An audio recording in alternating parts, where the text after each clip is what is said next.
Hello मेरे प्यारे बच्चों, गुड इवनिंग। मैं हूँ आपकी अपनी सौम्या मैम। तो कैसे हो? एकदम स्वस्थ और मस्त बीएसटी पढ़ने के लिए एकदम रेडी हो जाओ, क्योंकि मैं आ चुकी हूँ। तो भाई जल्दी से अपनी स्कीम देखी थी, ठीक है? क्या होती है? आज हम लोग करेंगे अपना वही चैप्टर, प्यारा सा चैप्टर चल रहा है हमारा, व्यावसायिक संगठन के स्वरूप। और आज इसको टाटा बाय बाय कहेंगे। टाटा बाय बाय का मतलब ये नहीं है कि चैप्टर खत्म तो भाई टाटा, फिर हम नहीं इसको देखेंगे, नहीं, आप लोग देखोगे। तो भाई यहाँ पर हम लोग क्या स्टार्ट करने वाले, आज क्या पढ़ने वाले, इससे पहले हमने क्या पढ़ लिया था भाई? कंपनी के बारे में हम लोगों ने पढ़ लिया था कि कंपनी क्या होती है, इसकी विशेषता क्या होती है, कल के अपने सेशन में। और कंपनी में हम लोगों ने उसकी लाभ देखे थे, उसकी हानियां देखी थी, ठीक है? आज हम लोग कंपनी के टाइप देखेंगे कि कंपनी कितने तरह की होती है। तो आपकी किताबों में, आपकी किताब में जो आपको पढ़ना है, उसमें जो पढ़ना है वही मैं आपको पढ़ाऊंगी। कंपनी दो तरह की होती है, एक होती है प्राइवेट कंपनी, दूसरी होती है पब्लिक कंपनी। प्राइवेट कंपनी को हिंदी में क्या कहते हैं? निजी कंपनी कहते हैं। और सार्वजनिक कंपनी यानी पब्लिक कंपनी। इन्हीं दो कंपनियों के बारे में आप लोगों को अच्छे से विस्तार से पढ़ना है। गुड इवनिंग बच्चा, गुड इवनिंग सभी को। तो भाई आज का टॉपिक होने वाला है हमारा निजी कंपनी यानी प्राइवेट कंपनी के बारे में, और सार्वजनिक कंपनी के बारे में हम लोग डिटेल में पढ़ने वाले हैं। बच्चा एक और चीज है, बहुत इंपॉर्टेंट चीज है। निजी कंपनी मतलब प्राइवेट कंपनी। तो क्या जो सार्वजनिक कंपनी होती है, पब्लिक कंपनी जो होती है, क्या वो सरकारी कंपनी होती है? नहीं। आप लोग में से बहुत सारे बच्चे इस बात से कंफ्यूज रहते हैं कि मैम सार्वजनिक का मतलब क्या सरकारी कंपनी से है? नहीं नहीं नहीं, सरकारी कंपनी से नहीं है, बल्कि वह कंपनी जो अपने शेयर्स, ठीक है, जो अपने अंश सामान्य जनता को बेचती है, ठीक, यानी पूंजी जुटाने के लिए, कैपिटल जुटाने के लिए जनता से पूंजी आमंत्रित करती है, पूंजी लेती है शेयर्स के माध्यम से, शेयर्स को इश्यू करके। उस तरह की कंपनी को हम लोग क्या कहते हैं? सार्वजनिक कंपनी बोलते हैं या पब्लिक कंपनी बोलते हैं। तो पब्लिक कंपनी का मतलब क्या हो गया?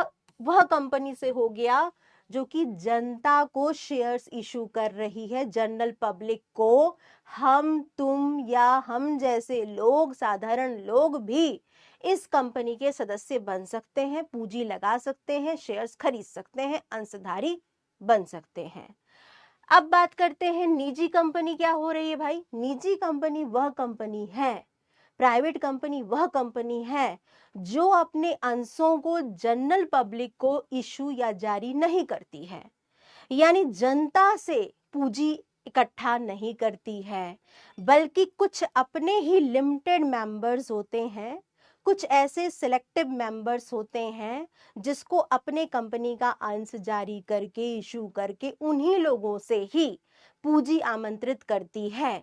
यानी स्टॉक मार्केट में या स्टॉक एक्सचेंज में ये लिस्टिंग नहीं कराती अपने अंशों का, ठीक है? तो सिंपली प्राइवेट कंपनी ऐसी कंपनी हो जाती है, ऐसी प्राइवेट कंपनी जो थोड़ी छोटी हैं, जिनका पूंजी कम होता है या पूंजी कम लगाते हैं, यहाँ पर जो जनता को अंश निर्गमित या इशू नहीं करती हैं, जारी नहीं करती हैं, जनता से लोन नहीं लेती हैं, बल्कि बैंकों के माध्यम से, रिलेटिव्स के माध्यम से, अपने दोस्तों से अंशों को आवंटित करती हैं, अंशों को जारी करती हैं और पूंजी इकट्ठा करती हैं, उन कंपनी को हम प्राइवेट कंपनी बोलते हैं। और ये भी सार्वजनिक कंपनी भी एक प्रकार से निजी कंपनी ही है, लेकिन यह थोड़ी सी बड़ी कंपनी है और यह जनता से भी पूंजी लेती है, जनता का भी पैसा लेती है, ठीक है? चलो, तो थोड़ा सा ये तो हमने बेसिक चीजें समझी, थोड़ा सा कॉन्सेप्ट्स को क्लियर किया। डिटेल में हम बात करेंगे, डिटेल्ड में हम बात करेंगे और हम इसको थोड़ा और अच्छे से समझते हैं, ठीक है? तो बच्चा देखो, कंपनियों के प्रकार या टाइप्स ऑफ कंपनी में पहला आता है निजी कंपनी यानी प्राइवेट कंपनी। निजी कंपनी की जो विशेषताएं होती हैं उसको समझ लो। कंपनी अधिनियम 2013 के अनुसार एक निजी कंपनी वह कंपनी है, ठीक है, वह कंपनी है जो जो कंपनी अधिनियम 2013 की धारा 268 के अनुसार एक निजी कंपनी का मतलब होता है एक ऐसी कंपनी से जो अपने सदस्यों के अंश हस्तांतरण के अधिकार पर भी प्रतिबंध लगाती है। मतलब जैसे फॉर एग्जाम्पल के तौर पर यदि एक निजी कंपनी है, एक प्राइवेट कंपनी है और उसमें कोई एक सदस्य है जिसने की अंश खरीदा है, ठीक है, अंशधारी है, एक सदस्य है।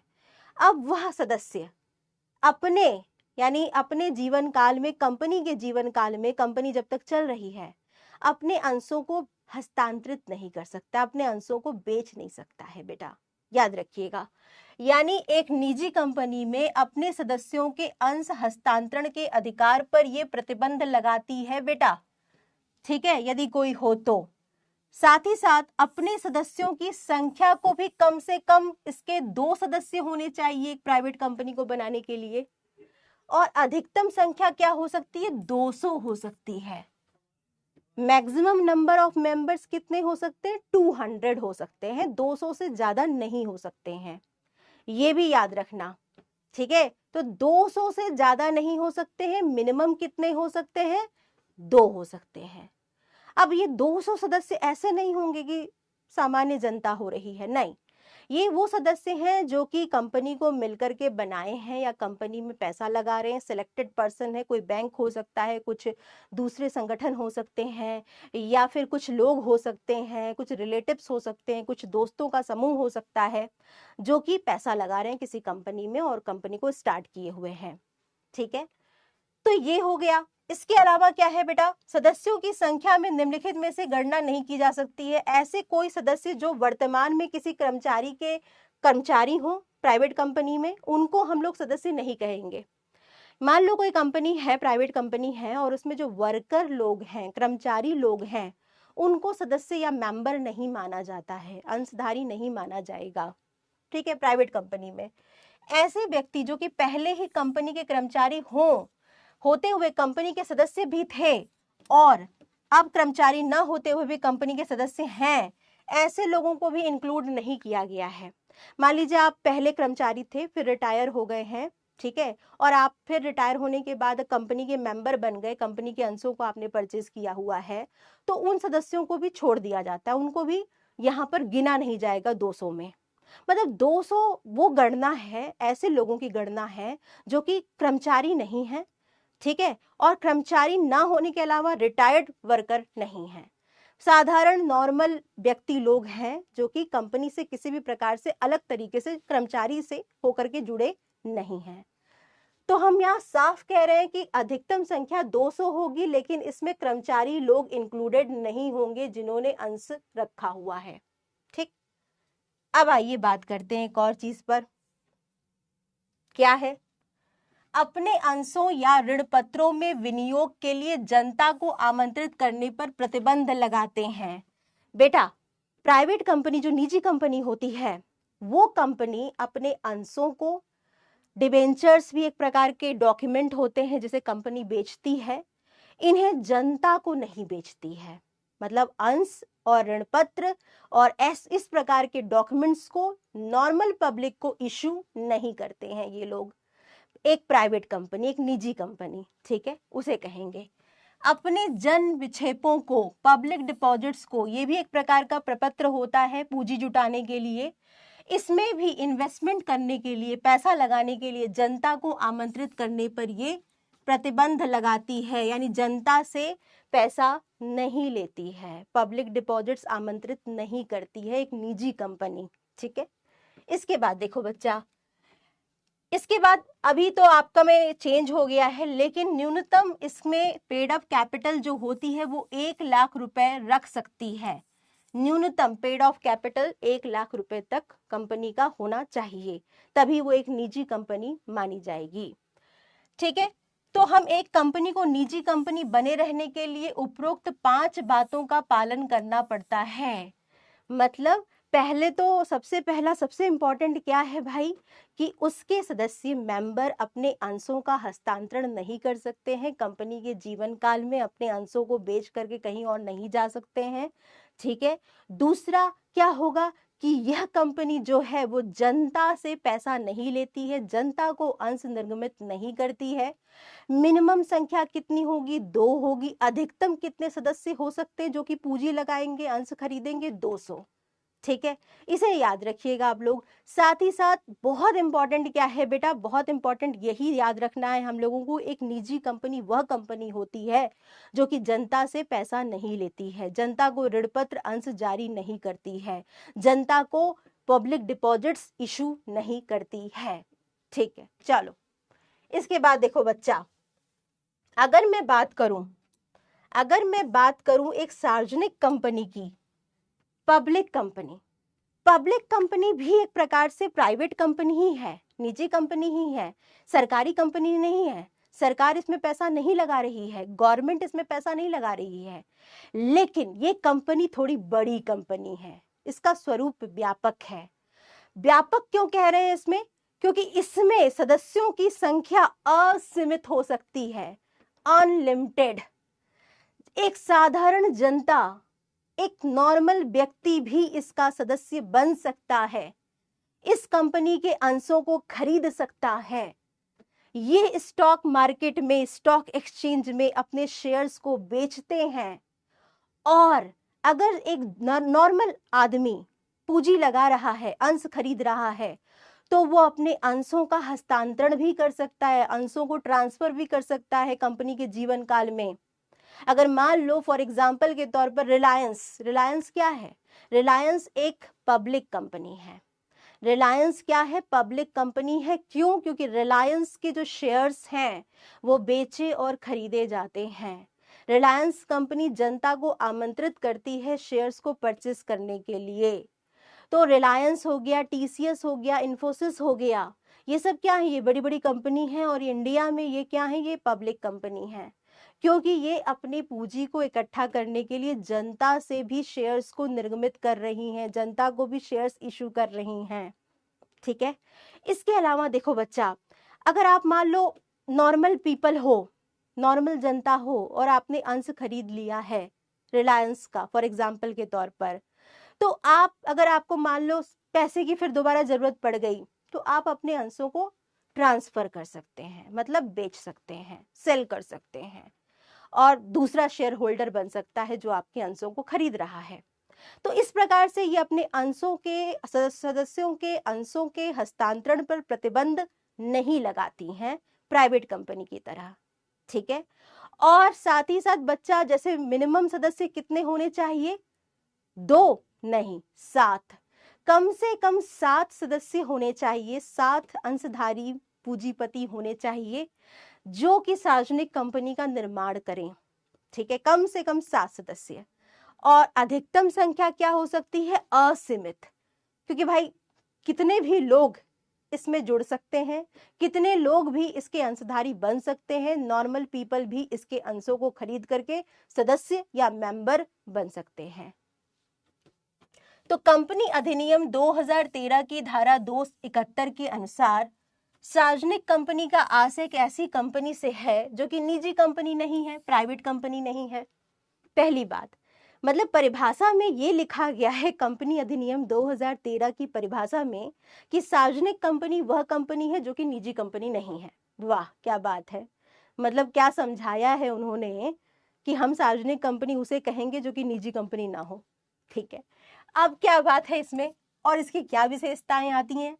दूसरे शब्दों में, एक सार्वजनिक कंपनी वह होती है जिसके अंशों के हस्तांतरण पर कोई प्रतिबंध नहीं होता है बेटा। यानी अगर आप सदस्य हैं, मेंबर हैं, तो आसानी से आप इसके मेंबर बन करके अंशों को खरीद करके जब चाहे तब अपने अंशों को बेच सकते हैं, हस्तांतरण कर सकते हैं, ट्रांसफर कर सकते हैं। ठीक है, चलो इसके बाद दूसरी विशेषता क्या है? जिसकी अधिकतम सदस्य संख्या पर कोई प्रतिबंध नहीं होता है, मतलब असीमित होते हैं अधिकतम सदस्य, कितने भी हो सकते हैं। प्राइवेट कंपनी में क्या था? 2 था, लेकिन सार्वजनिक कंपनी में क्या है? असीमित है, अनलिमिटेड है। ठीक है, जो अंशों एवं ऋण पत्रों में विनियोग के लिए जनता को आमंत्रित कर सकती है बच्चा, यानी ये अपने शेयर्स, अपने डिबेंचर्स, अपने पब्लिक डिपॉजिट्स जिससे ये पैसा प्राप्त करते, पूंजी प्राप्त करते हैं, उन्हें ये जनता को भी बेच सकते हैं, जनता से भी विनियोग या इन्वेस्टमेंट करवा सकते हैं। ठीक है, जो जन निक्षेपों यानी पब्लिक डिपॉजिट्स में भी विनियोग के लिए जनता को आमंत्रित कर सकती है। ठीक है, तो ये चीज आप जरूर बेटा याद रखिएगा, ये मेन पॉइंट है कि इसको आपको याद करना है कि ये सार्वजनिक कंपनी की विशेषताएं हैं।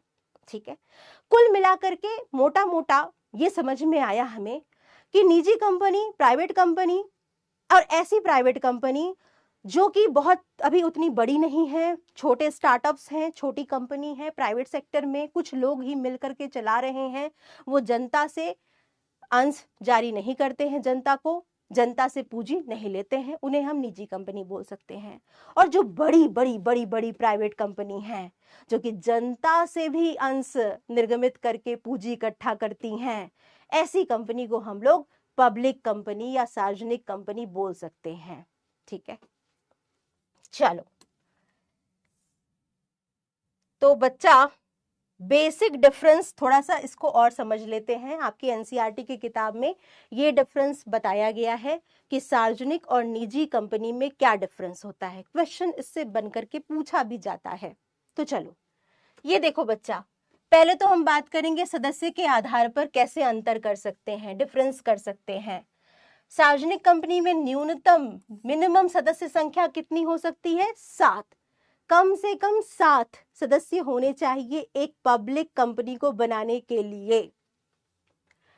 अगर हम निजी कंपनी की बात करें तो इसमें न्यूनतम कितने हो सकते हैं? कम से कम 2 तो होने ही चाहिए।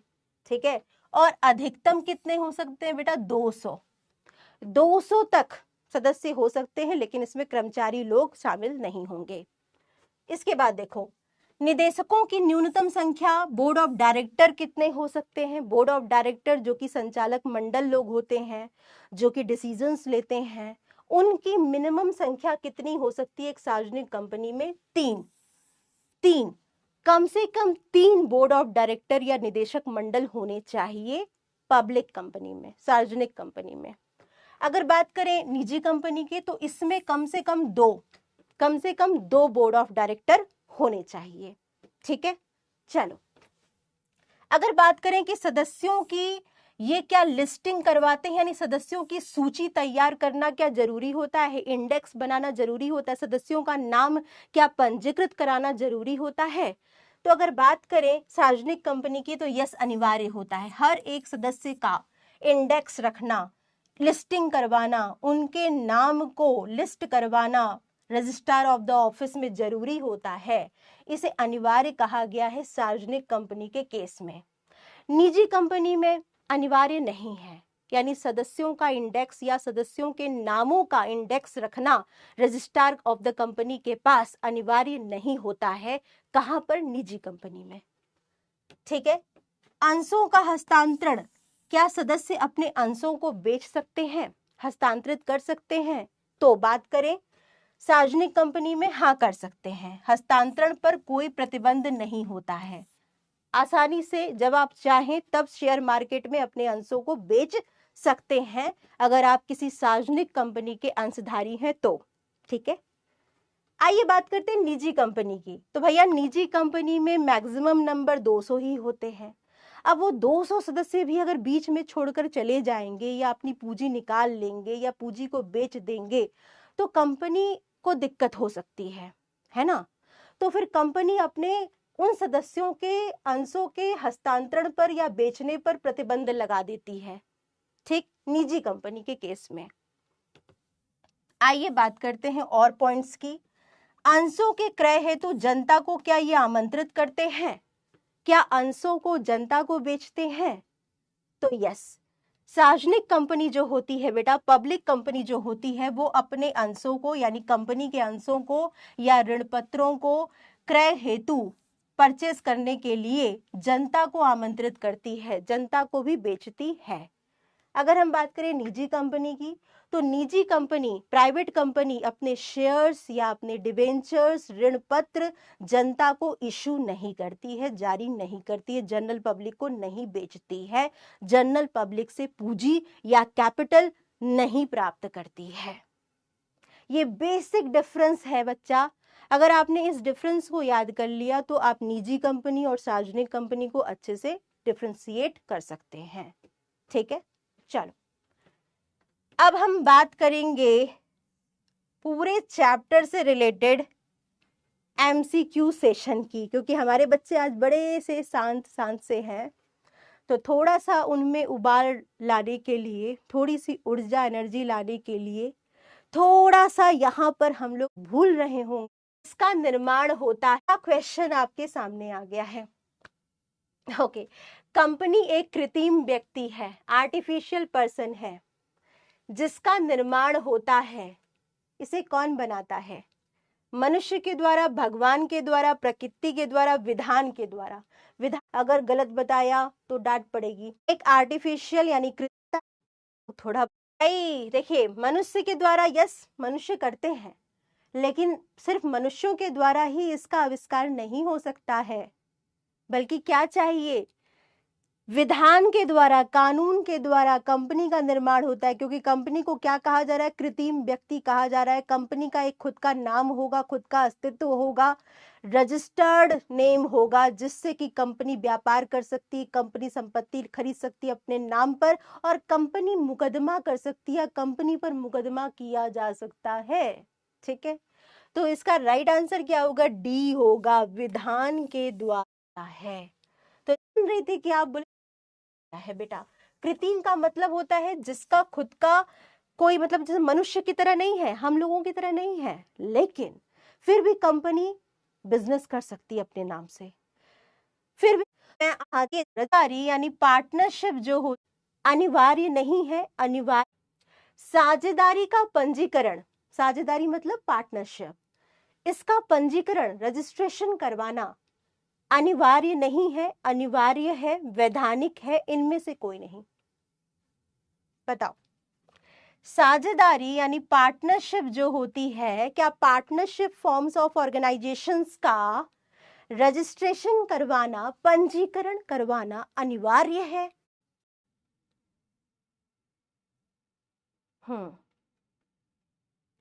तो बताइए इसका राइट आंसर क्या होगा बेटा? ओके, तो हमारे बच्चे क्या बोल रहे हैं? हमारे बच्चे में बच्चा लोग कह रहे हैं ए, वेरी गुड, बहुत बढ़िया। कुछ बच्चा लोग सी पे चले गए हैं। देखो भाई, साझेदारी फर्म जो होती है, partnership forms of business organisations, इसका रजिस्ट्रेशन करवाना अनिवार्य नहीं है, कंपल्सरी नहीं है। तो अनिवार्य नहीं, इसका आंसर ये वाला राइट होगा, ए होगा इसका राइट आंसर। कंपल्सरी नहीं है, करवा भी सकते हैं, नहीं भी करवा सकते, कंपनी की तरह नहीं है ऐसा। तो हमारे देखो और वाली है, अगर कोई पार्टनर छोड़ तो क्या व्यापार जो एक, श्रेयस, मंजीत, कुणाल, विशेष, ये बच्चे हमारे टॉप। ऐसा बिजनेस, ऐसा ट्रेड जो व्यापार जो एक व्यक्ति के द्वारा नियंत्रित किया जाता है, ऐसा बिजनेस, ऐसा ट्रेड जो केवल एक व्यक्ति के द्वारा नियंत्रित यानी कंट्रोल्ड किया जाता है, उसे क्या कहते हैं? उसे क्या कहा जाता है? एकाकी व्यापार, साझेदारी, संयुक्त हिंदू परिवार, इनमें से कोई नहीं। जन हो गया तुमको? हाँ, मैं दिमाग लगा रहे होंगे इस क्वेश्चन के लिए, क्योंकि संयुक्त हिंदू परिवार में जो कर्ता होता है वो हेड ऑफ द फैमिली होता है, और वही बिजनेस का क्या करता है? पूरा नियंत्रण करता है। तो हमारे जो महान महान दिमाग वाले बच्चे हैं, जो अपने उस बुझे हुए से सोए हुए दिमाग का प्रयोग बहुत समय से नहीं कर रहे थे, आज उसको जगह जगह करके प्रयोग करेंगे, है ना? लेकिन इसका राइट आंसर क्या है बेटा? इसका राइट आंसर होगा एकाकी व्यापार। एकाकी व्यापार, सोल ट्रेडरशिप। क्यों? क्योंकि इसमें बोला है कि एक व्यक्ति के द्वारा ही नियंत्रित किया जा रहा है व्यापार, बिजनेस, ट्रेड। मतलब वही व्यक्ति सारे निर्णय ले रहा है, वही व्यक्ति सारी पूंजी लगा रहा है, वही व्यक्ति सारा प्रबंध कर रहा है, वही व्यक्ति सारा बिजनेस चला रहा है। तो बेटा आपने सोए हुए दिमाग का एक्स्ट्रा प्रयोग मत करो। Good good. चलिए नेक्स्ट क्वेश्चन पर आते हैं, और क्वेश्चन क्या कह रहा है? ये कह रहा है संयुक्त पूंजी कंपनी यानी कंपनी की बात कर रहे हैं हम लोग। संयुक्त पूंजी कंपनी के निदेशक मंडल का चुनाव, बोर्ड ऑफ डायरेक्टर का चुनाव डैश के द्वारा होता है। कौन लोग करते हैं? सामान्य जन, नॉर्मल पीपल, जनता, सरकारी संस्थाएं, अंशधारक यानी शेयर होल्डर, कर्मचारी, एम्प्लॉय। बताओ इसका राइट आंसर क्या होगा बच्चा बच्ची? ओ, जल्दी से बताओ बच्चे लोग। एक कंपनी चुनाव, कंपनी में क्या होता है? डेमोक्रेटिक एनवायरनमेंट होता है, ठीक है। मतलब हर एक व्यक्ति, हर एक पर्सन, एक सदस्य जो होता है उसका वोटिंग भी राइट होता है। यानी अपने अंशों का प्रयोग करके, अपने वोटिंग राइट का प्रयोग करके अंशधारी लोग जो हैं वो निदेशक मंडल को चुनते हैं, बोर्ड ऑफ डायरेक्टर को चुनते हैं। आम सभा होती है, जनरल मीटिंग होती है, उस मीटिंग में वोट डलता है और हर साल जो होता है निदेशक मंडल का चुनाव किया जाता है या उसको बदला जाता है, तब चुनाव किया जाता है। तो ऐसे केस में हर एक अंशधारी जो है उसका वोटिंग राइट होता है। तो अंशधारक जो होते हैं, जिसे शेयर होल्डर बोला जाता है, वही लोग क्या करते हैं? कंपनी के निदेशक मंडल यानी बोर्ड ऑफ डायरेक्टर का सिलेक्शन करते हैं। तो राइट आंसर इसमें क्या होगा? सी होगा। और हमारे 64% बच्चे, लाभ का बंटवारा आवश्यक नहीं है, यह कथन से संबंधित है। ये कथन किस प्रकार के संस्था या ऑर्गेनाइजेशन के रूप से संबंधित है जहां लाभ का बंटवारा करना जरूरी नहीं है? बताइए इसका राइट आंसर क्या होगा? साझेदारी, संयुक्त हिंदू परिवार व्यवसाय, एकल स्वामित्व या कंपनी। एकल स्वामित्व को ही एकाकी व्यापार भी बोला जाता है। से होते हैं एक ही, तो ये कैसे होगा, कहाँ होगा? एकाकी व्यापार में होगा। यानी एकल स्वामित्व में लाभ का बंटवारा करना जरूरी होता ही नहीं है, क्योंकि एक ही व्यक्ति सारा बिजनेस चला रहा है, ठीक है। तो सी सहसंबंध। नेक्स्ट क्वेश्चन पर आते हैं बच्चा। परिवार के जो अन्य सदस्य होते हैं कर्ता के अलावा, क्या उनको लाभ नहीं मिलता है? क्या कंपनी बिजनेस का या फर्म बिजनेस का उनको लाभ नहीं मिलता है? बोलो। पत्र को भागों में बांटा जाए, वहां सारा लाभ उसी व्यक्ति को जाए। कंपनी की पूंजी विभिन्न भागों में विभक्त होती है। कंपनी की पूरी पूंजी को छोटे छोटे भागों में बांटा जाता है, ठीक है। हर एक, जिसका प्रत्येक भाग क्या कहलाता है? लाभांश, लाभ, ब्याज या अंश? बताओ, इसको बताओ, दिमाग लगाओ और बताओ। कंपनी का टोटल कैपिटल स्मॉलर यूनिट्स में डिवाइड होता है और हर एक छोटी इकाई पूंजी की क्या कहलाती है? जिसको जारी किया जाता है, जिसके पत्र को जारी कर करके जनता से और पूंजी ली जाती है।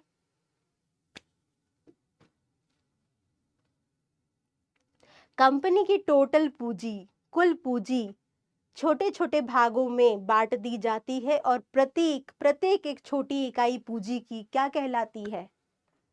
ए लिख रहे हो तुम लोग, लाभांश। लाभ का वह भाग, वह पोर्शन जो कि अंशधारी शेयर होल्डर जो कि पैसा लगा रहे हैं, पूंजी लगा रहे हैं कंपनी में, उनको मिलता है, उसको कहते हैं लाभांश, डिविडेंड। लाभ तो आप जानते हैं कंपनी का टोटल प्रॉफिट, ठीक है। ब्याज आप जानते ही हैं, जो कंपनी ने लोन लिया है उस पर, लोन पर ब्याज देना पड़ता है कंपनी को, ठीक है। अंश क्या होता है? अंश ही होता है बेटा टोटल पूंजी, कुल पूंजी को जो हम छोटे छोटे भागों में बांटते हैं, तो हर एक छोटी इकाई पूंजी की अंश कहलाती है। और अंश, अंश क्या है? शेयर्स ही तो कंपनी शेयर पत्र इशू करती है। शेयर पत्र पे लिखा रहता है कि आप इतने अंशों के मालिक हो गए, इतने अंश आपके हो गए, आप अंशधारी बन गए किसी कंपनी में। तो अंश क्या हुआ? अंश वही हुआ, हर एक छोटी इकाई पूंजी की अंश कहलाती है। और जब अंश पत्र जारी करके ही अंशधारी लोग कंपनी में पैसा लगाते हैं, पूंजी लगाते हैं, कंपनी में को पैसा देते हैं, और अंशधारी को ही लाभांश मिलता है, लाभ में अंश मिलता है। चलो, तो बेटा इसका राइट आंसर क्या होगा? डी होगा इसका राइट आंसर। डी पर हम जाएंगे और हमारे 40% बच्चे ही राइट हैं यहाँ पर।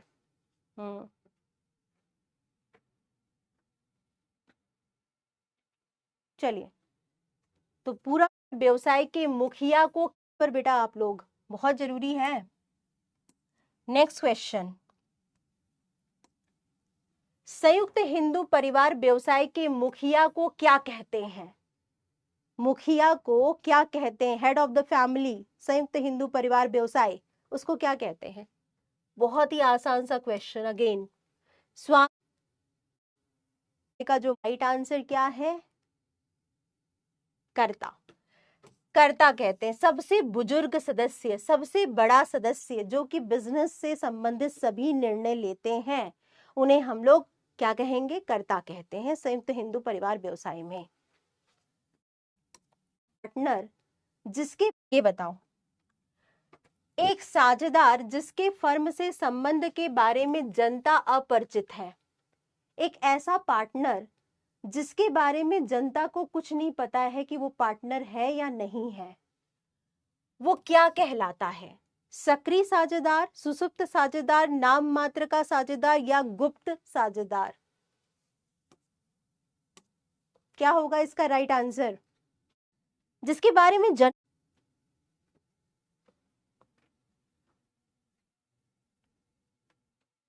जल्दी से बताओ बच्चा लोग, जिसके बारे में जनरल पब्लिक को पता ही नहीं है।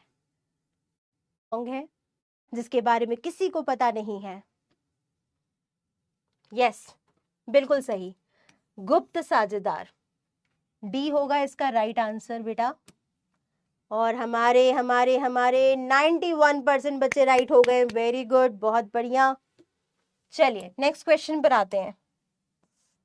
पहले है ना, बाई खरीदे जाए है तो जनता से पूंजी इकट्ठा नहीं करती है, और इसके जो सदस्य होते हैं, इसके जो अंशधारी होते हैं, जो शेयर्स खरीदते हैं, वो लोग अपने अंशों को बेच नहीं सकते हैं। अपने शेयर्स को कंपनी के लाइफ टाइम में बेच नहीं सकते हैं, बल्कि वो अंशधारी बने रहेंगे। कंपनी में पैसा उन्होंने लगाया है और हर साल जो भी कंपनी को लाभ होगा, उस लाभ का जो हिस्सा उनका बनेगा वो उसको प्राप्त करेंगे, यानी उनको लाभांश मिलेगा कंपनी में से। और कंपनी के वो अंश खरीदे हुए हैं, जिस अंशों को वो कंपनी के जीवन काल में बेच नहीं सकते हैं। निजी कंपनी, प्राइवेट कंपनी जब थोड़ी छोटी कंपनी होती है तो वो प्राइवेट कंपनी कहलाती है, बट ऐसा नहीं है। एक्चुअली बहुत बड़ी कंपनी है, पब्लिक वो छोटा ही चैप्टर है। मैम इसे फिर से समझा दीजिए। अच्छा ठीक है, स्लाइड नंबर 6। सुल्तान क्या बोल रहे हो बच्चा? मुकेश अंबानी तू अकेला है, फिर भी वह सार्वजनिक कंपनी कैसे चलाता है, वह मेरे को समझ नहीं आया। नहीं बेटा, मुकेश अंबानी अकेले नहीं है। वो आपको लग रहा है कि वो अकेले है, नहीं, वो एक सार्वजनिक कंपनी चला रहे हैं और उनमें सदस्यों की संख्या असीमित है। रिलायंस कंपनी बहुत बड़ी कंपनी है, पब्लिक कंपनी है, और इसमें बहुत सारे शेयर होल्डर्स हैं। रिलायंस कंपनी के शेयर्स मार्केट में बेचे और खरीदे जाते हैं स्टॉक मार्केट में। तो ऐसा नहीं है, इनका नाम आप लोग बल्कि सुनते हैं, इनको आप लोग सीईओ के तौर पे जानते हैं, हेड के तौर पे जानते हैं, इसीलिए ऐसा है, बट ऐसा नहीं है एक्चुअल में। आपको थोड़ा सा ना मैं बता रही हूँ, वो बहुत बड़ी कंपनी है बेटा, उसके बहुत सारे हेडक्वार्टर्स हैं, ब्रांचेस हैं, कई सारे प्रोडक्ट्स में डील करते हैं, कई सारे लोग उसमें जुड़े हुए हैं, प्रबंधक, मैनेजर्स भी कई डिफरेंट लोग हैं। मैम निजी कंपनी शॉर्ट में एक्सप्लेन मैम प्लीज प्लीज। देखो बेटा, निजी कंपनी, प्राइवेट कंपनी वह कंपनी होती है जो कि अपने अंशों को साधारण पब्लिक को इशू नहीं करती है, मतलब अपने अंश पत्र इशू या जारी नहीं करती है, सामान्य जनता से पूंजी इकट्ठा नहीं करती है, और इसके जो सदस्य होते हैं, इसके जो अंशधारी होते हैं, जो शेयर्स खरीदते हैं, वो लोग अपने अंशों को बेच नहीं सकते हैं, अपने शेयर्स को कंपनी के लाइफ टाइम में बेच नहीं सकते हैं, बल्कि वो अंशधारी बने रहेंगे। कंपनी में पैसा उन्होंने लगाया है और हर साल जो भी कंपनी को लाभ होगा, उस लाभ का जो हिस्सा उनका बनेगा वो उसको प्राप्त करेंगे, यानी उनको लाभांश मिलेगा कंपनी में से। और कंपनी के वो अंश खरीदे हुए हैं जिस अंशों को वो कंपनी के जीवन काल में बेच नहीं सकते हैं। निजी कंपनी, प्राइवेट कंपनी जब थोड़ी छोटी कंपनी होती है तो वो प्राइवेट कंपनी कहलाती है, और वही कंपनी जब थोड़ी सी बड़ी हो जाती है, ज़्यादा कैपिटल जुटाना चाहती है, ज़्यादा पैसा जुटाना चाहती है, तो एक निजी कंपनी सेबी अप्रूवल लेती है। और जब सेबी से उसको अप्रूवल मिल जाता है, security exchange board of India से, तो फिर क्या करती है, फिर वह अपने स्टॉक मार्केट में, यानी जहां पर शेयर्स बेचे और खरीदे जाते हैं, वहां पर लिस्टिंग करवा करके अपने शेयर्स की, अपने शेयर्स बॉन्ड्स की जनता को भी आमंत्रित करती है कि वह भी उसके शेयर्स को परचेज करें और पूंजी लगाएं, विनियोग करें, इन्वेस्टमेंट करें। तो एक प्राइवेट कंपनी जब बड़ी कंपनी बन जाती है और जनता से, ठीक है, जनता को शेयर्स इशू करने लगती है, जनरल पब्लिक को, तो वही प्राइवेट कंपनी पब्लिक कंपनी बन जाती है तो वो भी निजी कंपनी ही, लेकिन बड़ी निजी कंपनी, बड़ी बड़ी कंपनियां, ठीक है। तो ये कंपनी जो बड़ी कंपनी होती है उन्हें हम लोग सार्वजनिक कंपनी कह सकते हैं, और जो छोटी कंपनी होती हैं, जो जनता से पैसा नहीं मांगती हैं, जिनके सदस्य 200 से ज्यादा नहीं हो सकते हैं, जिनके सदस्य अपने कंपनी के जीवन काल में अपने अंशों को नहीं ट्रांसफर कर सकते हैं, नहीं बेच सकते हैं, उनको हम लोग केवल निजी कंपनी बोलेंगे। ठीक है मैम, ये बार और समझा दीजिए। ये चीजें नहीं था, लेकिन ये डबल लेकर के वही संबंध फॉलो करना पड़ता है, जानते हैं आप। नेक्स्ट क्वेश्चन क्या है, प्रत्यक्ष व्यक्तिगत संबंध एवं पर्यवेक्षण, सुपरविजन नहीं होता है। कौन सा ऐसा व्यवसाय का प्रकार है, व्यवसाय का रूप है, जिसमें कि एक कंपनी का जो ओनर है, कंपनी का जो मालिक है, या किसी भी व्यवसाय का जो मालिक है, वो नॉर्मल पब्लिक से, अपने कस्टमर से संपर्क स्थापित नहीं कर सकता है। कहां पर? कंपनी के केस में, साझेदारी में, एकाकी व्यापार में, या संयुक्त हिंदू परिवार में? बताओ, जरा सोच के बताओ बेटा, दिमाग लगाओ कि कौन सा बिजनेस का प्रकार है, व्यवसाय का रूप है, जिसमें कि कंपनी बार बार मेरे मुंह से निकल रहा है, जिसमें व्यवसाय का जो मालिक है वो अपने ग्राहक से प्रत्यक्ष, डायरेक्ट संपर्क स्थापित नहीं कर सकता है। संपर्क स्थापित कर सकते नहीं, ओनर है। देखो, प्रत्यक्ष व्यक्तिगत संबंध और पर्यवेक्षण नहीं होता है। कहाँ नहीं होता है? कंपनी में। कंपनी का जो मेन ओनर है, या जो कंपनी के बड़े बड़े जो ओनर हैं, बोर्ड ऑफ डायरेक्टर हैं, क्या वो डायरेक्ट कस्टमर से डील कर सकते हैं? कस्टमर से प्रत्यक्ष संपर्क स्थापित कर सकते हैं? नहीं कर सकते हैं। जबकि एकाकी व्यापार में ये संभव है, साझेदारी में संभव है, संयुक्त हिंदू परिवार में जो मुखिया होता है वो भी कर सकता है। ठीक है, लेकिन कंपनी, बड़ी बड़ी कंपनी के बड़े बड़े जो मालिक लोग होते हैं, वो हर एक जनता से, हर एक जनरल पब्लिक से संपर्क स्थापित नहीं कर सकते हैं बेटा। तो कंपनी के केस में ए होगा इसका राइट आंसर, और हमारे 60% बच्चे राइट। रचना जिसमें स्वामित्व एवं नेक्स्ट क्वेश्चन, संरचना जिसमें स्वामित्व एवं प्रबंध पृथक पृथक होते हैं, ऐसा बिजनेस करने का तरीका, रूप, रचना जिसमें ओनर और प्रबंधक अलग अलग होते हैं। मतलब जो ओनर लोग होते हैं, जो मालिक लोग होते हैं, वो प्रोफेशनल मैनेजर्स अपॉइंट कर सकते हैं। ठीक है, उसको क्या कहा जाता है? एकल स्वामित्व, साझेदारी, कंपनी, या सभी व्यावसायिक संगठन में पॉसिबल है कि प्रबंध और ओनर, मालिक और प्रबंधक अलग अलग हों? बताइए, सोचिए और बताइए। दिमाग होता है इतना। अब आ रहे हो तुम लोग लाइन पर। देखो भाई, एकल स्वामित्व में पॉसिबल ही नहीं है, क्योंकि अकेला व्यक्ति इतना पैसा नहीं रख सकता, इतना पैसा नहीं होता उसके पास कि एक प्रोफेशनल मैनेजर्स को हायर करे, अपॉइंट करे, तो यहाँ तो पॉसिबल नहीं है। साझेदारी में भी बच्चा 2 या 3 या 4 या 10 या 15 लोग, मैक्सिमम 50 लोग मिल करके बना सकते हैं बिजनेस को, लेकिन वो 50 लोग जो होते हैं वो इतना ज़्यादा बड़ा स्केल में, बड़े पैमाने पर बिजनेस नहीं चला सकते हैं जिसमें बहुत लाभ हो रहा हो, जिसकी वजह से प्रोफेशनल्स मैनेजर्स को अपॉइंट किया जाए, उनको पैसा दिया जाए, पॉसिबल नहीं है। तो यहाँ पर भी नहीं। कंपनी, यस, कंपनी में प्रॉफिट ज़्यादा होता है, कंपनी में वर्कर लोग काम करते हैं, कंपनी में प्रबंधक जो होता है वो प्रोफेशनल्स मैनेजर्स होते हैं, MBA डिग्री रखने वाले होते हैं जो कि प्रबंध का काम देखते हैं। ठीक है, तो कंपनी केस में ऐसा पॉसिबल है। राइट आंसर इसका सी होगा। 49% बच्चे हमारे राइट हैं यहाँ पर। हर एक देखो, रिवाइज करो, ये सारी चीजें बहुत इजी हैं, इन अपॉइंट करके। बताओ, संयुक्त हिंदू परिवार व्यवसाय में कर्ता का जो दायित्व होता है, कर्ता की जो लायबिलिटी होती है वो कैसी होती है? सीमित दायित्व होता है, असीमित, ऋणों के लिए कोई दायित्व नहीं, संयुक्त दायित्व, बताइए का होता है। इसमें राइट आंसर क्या होगा? इसका राइट आंसर बी होगा। और हमारे कितने बच्चे राइट हैं?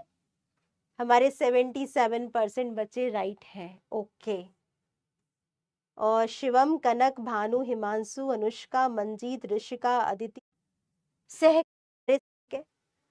है, वो उसको अपने पर्सनल कर्ता जो है, जो मुखिया है, जो हेड ऑफ द फैमिली है, उसका दायित्व सबसे ज्यादा होता है, यानी असीमित दायित्व होता है।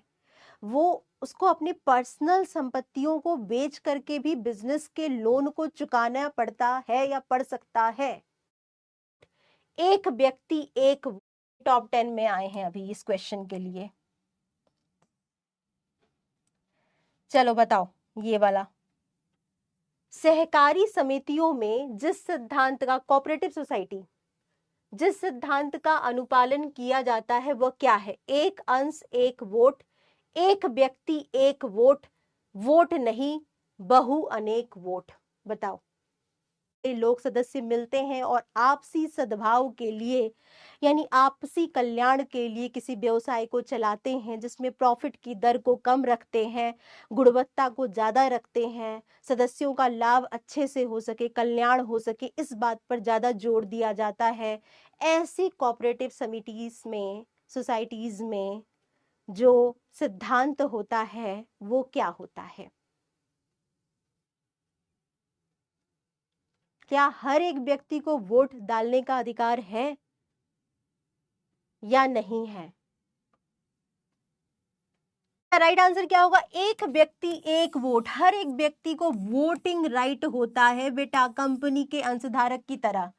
तो हर एक व्यक्ति जो है वो वोट डाल सकता है और प्रबंध समिति को चुन सकता है, जो कि प्रबंध समिति का निर्णय या नियंत्रण देखती है, कंट्रोल करती है। तो राइट आंसर होगा बी। और हमारे 47% बच्चे ही राइट। सोसाइटी एक्ट, चलो इसको बताओ।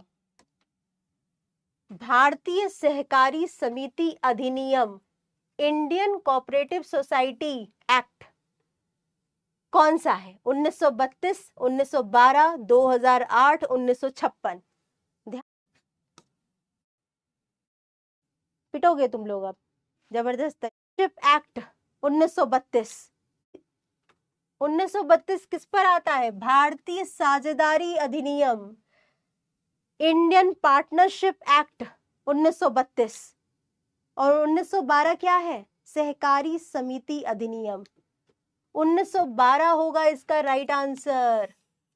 ये 1932 क्या है? साझेदारी संगठन, भारतीय साझेदारी अधिनियम है, साझेदारी अधिनियम। पार्टनरशिप के लिए, ये सहकारी समिति के लिए, सहकारी समिति के लिए बनाया गया है। ये 2008 का ऐसा कुछ अधिनियम नहीं है। 1956 कंपनी का पुराना एक्ट, कंपनी से रिलेटेड है। बात आ रही है समझ में? कंपनी का पुराना वाला अधिनियम 1956 था, अभी नया क्या हो गया है, नया 2013 हो गया है। तो इसका राइट आंसर क्या है बच्चा बच्ची, इसका राइट आंसर 1912 है। ये देखो इन लोगों का, बस दे दिया से अंश जाति के निर्माण में कम से कम, ठीक है। चलिए इसके बाद देखो, अब बताओ एक सार्वजनिक कंपनी के निर्माण में कम से कम कितने सदस्यों की संख्या की आवश्यकता होती है।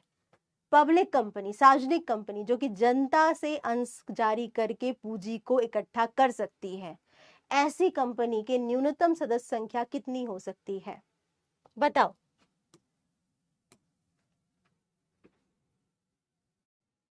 क्वेश्चन है, आप लोग साथ साथ लिख रहे हैं सब दुष्ट, ये नहीं कि बी लिखें। मानसी अपना बात करने में व्यस्त है। बिल्कुल इसका राइट आंसर क्या होगा बेटा, 7। न्यूनतम कितने होंगे, 7 होंगे। अधिकतम कितने होंगे, असीमित होंगे, अनलिमिटेड होंगे, ठीक है। तो हम जाएंगे स्वीकृत संख्या, बताओ इसको। एक सहकारी समिति, कोऑपरेटिव सोसाइटी में सदस्यों की न्यूनतम स्वीकृत संख्या निम्न है, मतलब कितने कम से कम एडल्ट मेंबर हो सकते हैं सहकारी समिति में, कम से कम कितने, 10, 20, 7 या 2।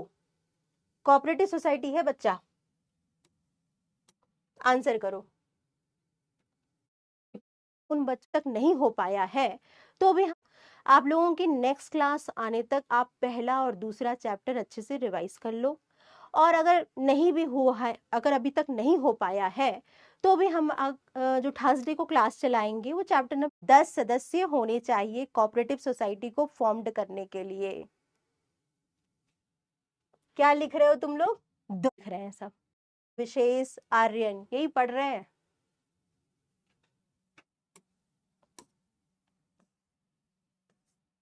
चलो बताओ,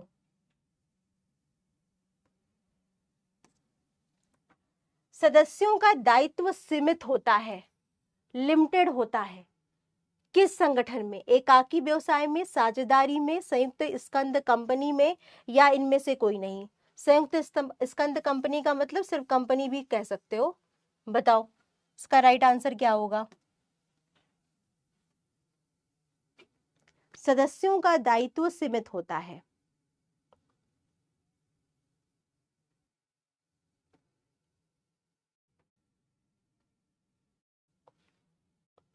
बेटा देखो कंपनी, कंपनी होगा इसका राइट आंसर, क्योंकि कंपनी में जो सदस्य होते हैं, जो मेंबर होते हैं, जो अंशधारी होते हैं, वो सिर्फ अपने जितना उन्होंने अंश खरीदा है उस मूल्य को केवल वो चुकाएंगे, ठीक है। कंपनी का कोई लोन है या कंपनी जब बंद हो रही है तो उस वक्त यदि कंपनी का कोई लोन है तो उसके प्रति उनकी जिम्मेदारी नहीं बनती है, ठीक है।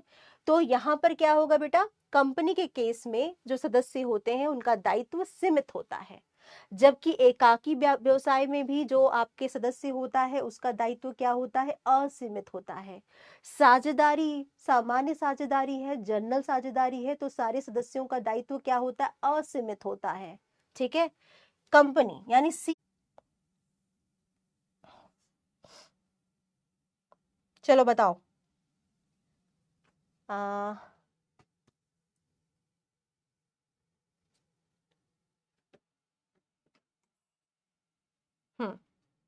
ठीक है, चलो बताओ इसका आंसर दो, पढ़ लो क्वेश्चन को और आंसर दो।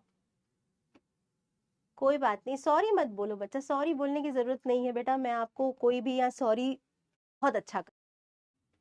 तो बच्चा इसका राइट आंसर बिल्कुल अभी आज पढ़ा है तो आज तो याद होगा ही, क्योंकि तुरंत पढ़ा है, हमारा ब्रेन उसको एकदम अंदर डाल लिया है।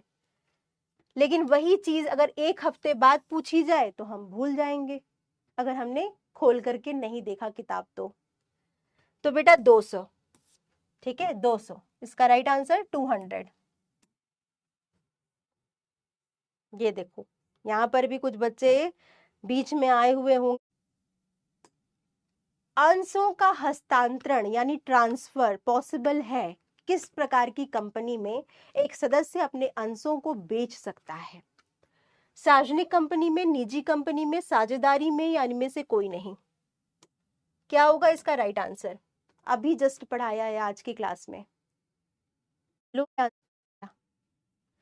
सार्वजनिक कंपनी बेटा। पब्लिक कंपनी जो होती है, पब्लिक कंपनी में सदस्य अपने अंशों का हस्तांतरण कर सकते हैं, ट्रांसफर कर सकते हैं। ए होगा इसका राइट आंसर, 65%। गुड। हमें एक बहुत पूरा नोट